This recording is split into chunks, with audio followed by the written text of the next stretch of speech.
Hello. Today we're going to be working on our front facing. Okay?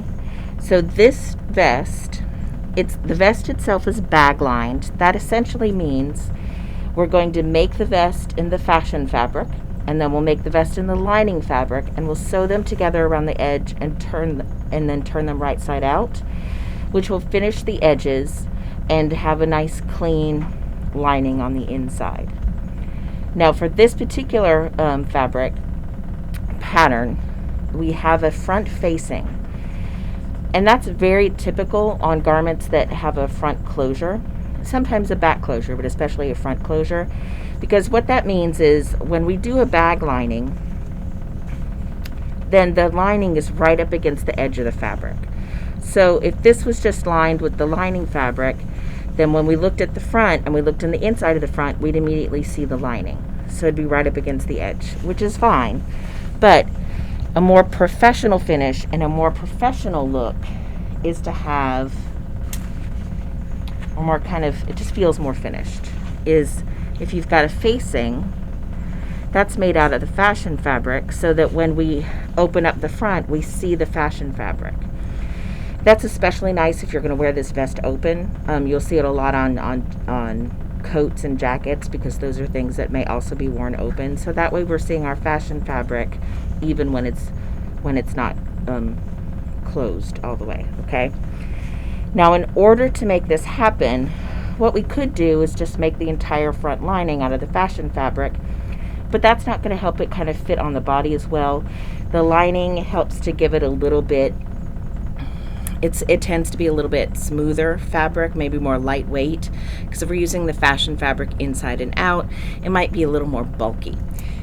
So what that means we need to do is we need to find a way to attach our fashion fabric to the lining at some point close to the edge of the garment, okay? So if we notice, this is our front piece, okay? This is our front lining piece. And if we lay this on top of each other, because in theory, your lining and your fashion fabric piece are generally about the same size. So if we notice, it doesn't come all the way over. So that's why we have the facing, which will then get attached to the lining to finish that piece off, which will make this piece the same as our fashion fabric piece, okay? So this step is to sew this piece to this piece. So our facing will be sewn to the lining. This will be the most challenging step in the entire vest. I think it's actually even more challenging than doing the welt pockets, which is the extra credit part, okay? Because when we lay these right next to each other, those curves make perfect sense, right? Now the problem is we have to sew a seam, which means we have to lay this right sides together with our edges lined up. Well, when we do that, now our curves are opposite directions. So we're going to have to stretch this curve to kind of flatten it out to fit to the other curve. All right, that's the challenging part about this step, is getting that to happen. Okay, now one of the things that we didn't really go over was how to treat curves. One of the things that's happening here is because when we sew this seam, we're sewing this seam in here, and it's actually big. This part of the fabric as you go in is bigger than this edge here because of the way the curve is shaped. In order to make these two pieces fit together, I can pin them as they are and make them work, but part of that is from years of experience. Early on when you're doing projects, it's really much easier if you have curves to clip them. You can clip them before or after. In this case, it's going to help us to clip them before. And what that means is we want this cut edge to kind of relax a little so it can spread out and fit into this piece. So I'm going to take my shears, and about every 1.5 inches, I'm just going to put a little snip in this fabric. The key here is to make sure, it's probably safer if I don't have this other piece underneath, but the key here is not to clip past where your seam allowance will be. Now, if you want to be extra careful and extra safe and make sure that you don't accidentally do that, then you can take your fabric marker, which mine is over here. There it is. So if you want to make sure that you're not cutting into or past the seam allowance, you can mark your seam allowance on the fabric. And we know that's at 5/8 of an inch. So I'm just taking my ruler and 5/8 of an inch away from this cut edge, I'm making a line that's telling me do not cut past this line. If you're comfortable with eyeballing distances, you don't have to do this step. I don't tend to do it, but again, I've been sewing literally longer than you've been alive. So I can kind of know where that line is. And if you want, you can, it's easier to connect the dots, you can. To connect the dashes, rather. All right, so my little clips, I actually could go a little bit deeper with my clips. You don't want to get all the way up to the line.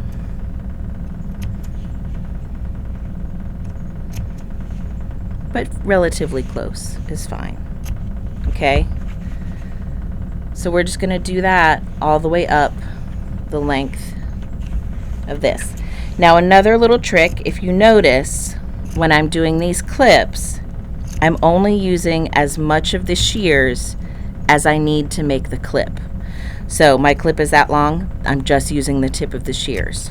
You can, in theory, go like this and control it and stop yourself. But if you accidentally close all the way, you've cut halfway through your piece. And when you cut things,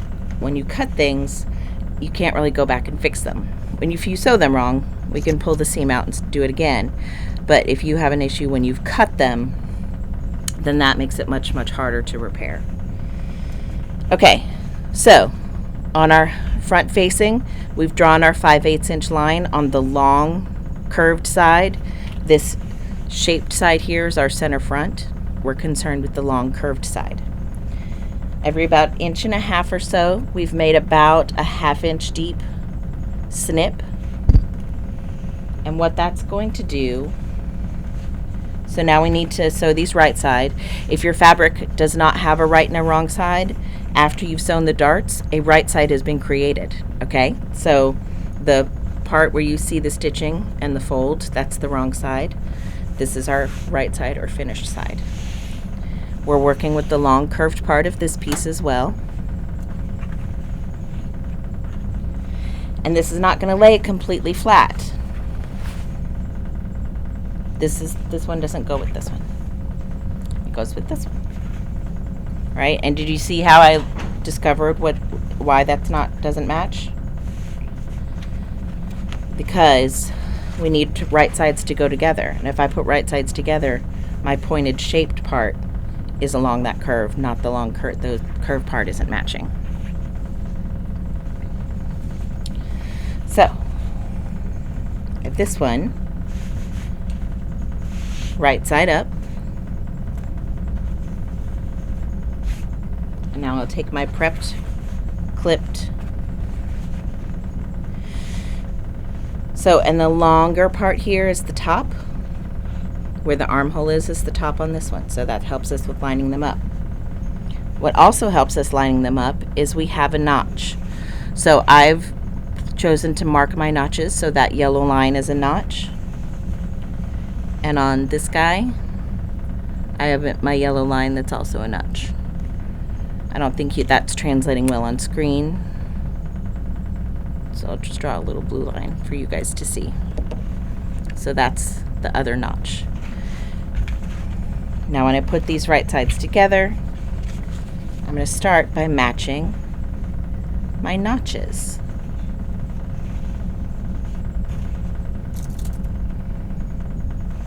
All right. So similar to what we were doing with the dart. And if you've clipped this, that's fine. If you've cut that little triangle out, that's fine. If you've drawn it, that's fine.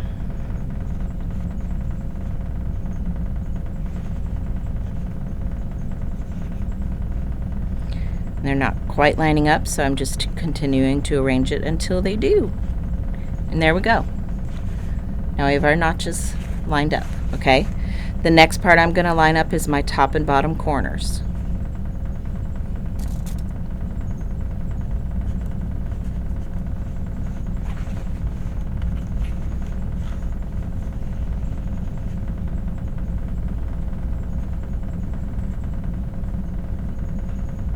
Okay.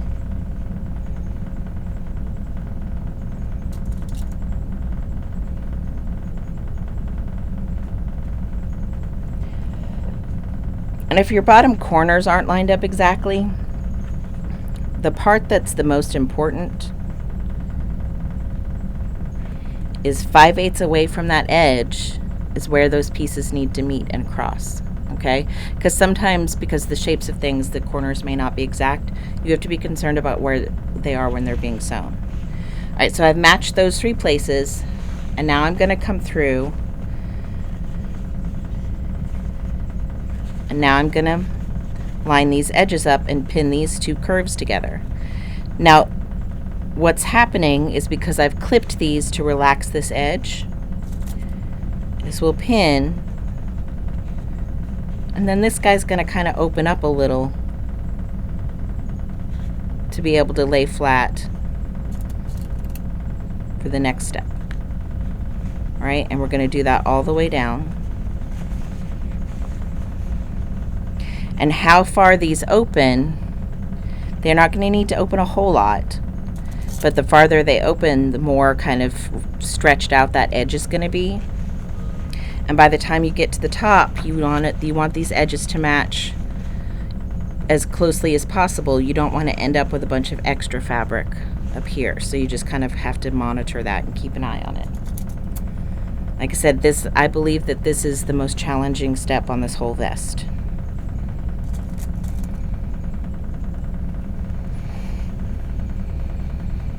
Pinning it properly is 90% of helping you get the job done properly.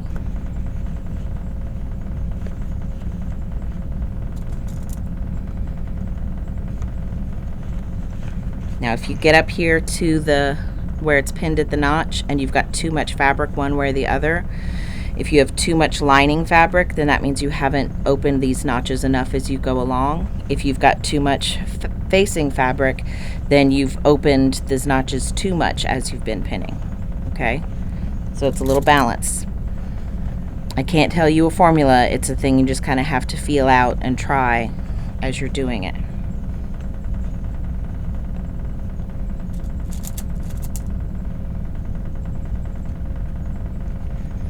And it feels kind of counterintuitive, but I promise this works. I've done it many, many times in my career. Now from the notch to the top, there's very little curve here, so this is actually the easier part. This one should line up pretty traditionally.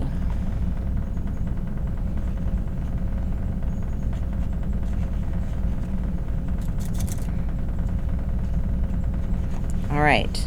So when we're done, it should look like this. It's going to look a little lumpy. When we look on this side, it's going to kind of be bunching up here. Out of both of these pieces of fabric, we're concerned with this 5/8 inch strip of real estate, okay? So as long as that part is lined up properly, that's what we're concerned with, okay? So we've clipped it. Well, first we've marked our 5/8. We've clipped our I think that's the concave curve. So we've clipped that so that these will fit together. We've pinned it, and now we need to sew it. If you've drawn the line, then just like the darts, then we can stitch right on that line. If you haven't, then you're going to use your 5/8 inch guide over here on the sewing machine. It's a construction stitch, so it's a regular seam, so we're on 2.5. This is 0. We'll be doing a back stitch, And one of the tricky parts, you can either sew this with the lining piece on top or with the facing piece on top. Either way, what you're going to have to be conscious of is whatever is happening on the underside, you want it to be flat at this 5/8 area. So you're probably going to have to be smoothing the fabric out from underneath as you go along, okay? Again, I like to start with my needle in the fabric. Give myself a little back stitch. Now I'm just going to concentrate a little at a time, kind of feeling as I go to make sure what's happening underneath is lying nice and flat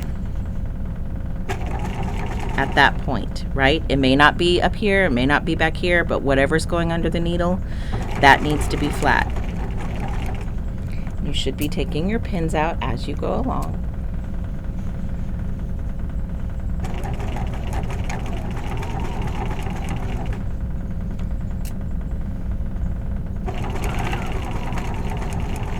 My marker line is a little fat, so I'm actually using the guide over here.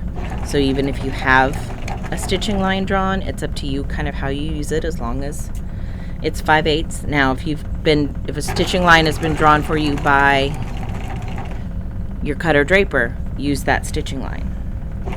If you've done it yourself, you know your intention better.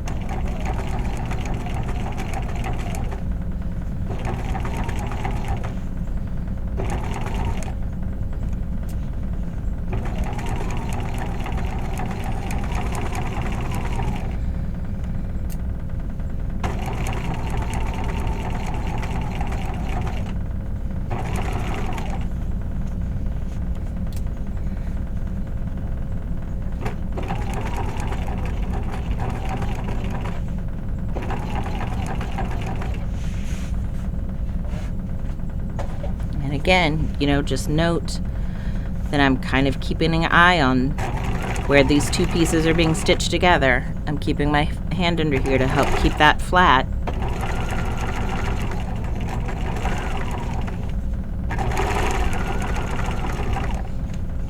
Beep. I got lucky. Take those pins out. All right, now I'm on that top half, which is pretty flat. You don't want to lose complete sight of what's happening underneath, or feel, or consciousness, but it's not as crucial on this section.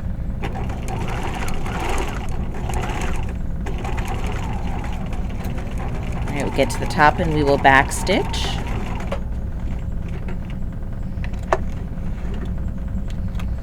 All right, so now we've got what looks like a kind of a crazy seam, because it looks all lumpy and bumpy and messy.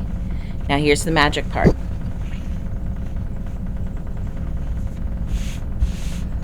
So as crazy and lumpy as it looks while you're sewing it, once you've sewn it on properly, it just lays naturally, perfectly straight. And now we have a front lining piece with the facing.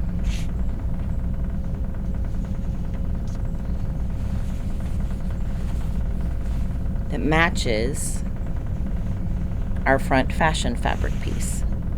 Okay? All right, so that is sewing your front facing onto your front lining. The last step is to press this. You can press it open or press it to one side. In general, I prefer to press my seams open. And one of the things that can help you with this curved seam and pressing it open is something called a pressing ham. It's just a kind of a rounded block of fabric, not fabric. It's stuffed and it's fairly firm. And because this is curved, sometimes it's easier to press a curve on that rounded surface.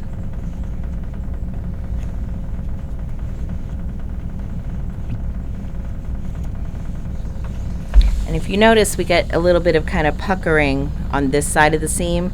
That's because this edge is actually larger than this edge. So it's kind of having to kind of gather up in on itself. And you see how the convex and the concave curves act differently. So we've got these little snips in here which helps that edge relax. What we could do is go in and take some notches out of this edge here and make that relax further. And if this was a more severe curve, we would. But this is kind of a gradual enough curve and that's a thin enough fabric that's not going to give us a bulky issue. So then here it is on the front, and that is your front facing and front lining. We've got our dart, we've got our facing, lining, and that is that step. All right, next we're going to be looking at the welt pockets, which is extra credit. So if you're skipping that step, then the next video that you will be watching is making the belt and creating the belt, and then the lining and fashion bodies. Thank you very much.